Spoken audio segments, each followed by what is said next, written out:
দুবাইয়ে বসবাস ও কাজের সুযোগ চাওয়া বাংলাদেশিরা এবার পাচ্ছেন এক সুবর্ণ সুযোগ। সংযুক্ত আরব আমিরাতের নতুন সিদ্ধান্ত অনুযায়ী মনোনয়ন ভিত্তিক গোল্ডেন ভিসা চালু করা হচ্ছে বাংলাদেশি ও ভারতের নাগরিকদের জন্য। এতদিন ধরে দুবাইয়ের গোল্ডেন ভিসা পেতে হলে কমপক্ষে 2 মিলিয়ন দিরহাম বা প্রায় 6,68,00,000 টাকার সম্পত্তি কিনতে হতো কিংবা বড় অঙ্কের বিনিয়োগ করতে হতো। কিন্তু নতুন এই নীতির আওতায় মাত্র 1 লাখ দিরহাম বা প্রায় 33 লাখ টাকার কিছু বেশি ফি দিলেই মিলবে গোল্ডেন ভিসা। বিশেষ করে যারা পেশাজীবী, উদ্যোক্তা, সংস্কৃতি, প্রযুক্তি, স্টার্টআপ, সেবামূলক বা বৈজ্ঞানিক খাতে দক্ষতা রাখেন, তাদের জন্য এটি এক বিশাল সম্ভাবনার দরজা খুলে দিচ্ছে।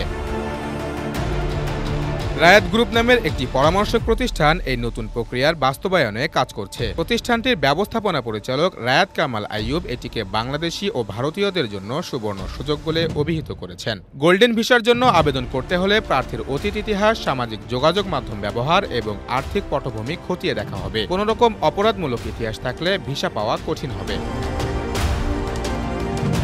আবেদন করতে হবে ওয়ান ভাস্কো সেন্টার, রায়াত গ্রুপের নিবন্ধিত অফিস, নির্ধারিত অনলাইন পোর্টালের মাধ্যমে। প্রাথমিক অনুমোদনের পর আবেদনকারীকে দুবাই ভ্রমণ করতে হবে চূড়ান্ত প্রক্রিয়ার জন্য। এই ভিসা একবার পেলে তা স্থায়ী, সম্পত্তি বিক্রি, মালিকানা বদল হলেও বাতিল হবে না। এটাই মনোনয়ন ভিত্তিক গোল্ডেন ভিসার সবচেয়ে বড় সুবিধা। এছাড়া এই ভিসা পাওয়া ব্যক্তিরা তাদের পরিবারকে দুবাইয়ে নিয়ে যেতে পারবেন, পাশাপাশি বাসার গৃহকর্মী ও ব্যক্তিগত চালক রাখারও অনুমতি থাকবে। আর চাইলেই তারা দুবাইয়ের ব্যবসা কিংবা চাকরিতে যুক্ত হতে পারবেন বাড়তি কোনো বাধা ছাড়া। এই ভিসা বর্তমানে একটি পাইলট প্রকল্প হিসেবে চালু করা হয়েছে শুধু বাংলাদেশ ও ভারতের জন্য। সফল হলে এটি আরব আমিরাতের অন্যান্য CEPA চুক্তিভুক্ত দেশগুলোর জন্য উন্মুক্ত করা হবে।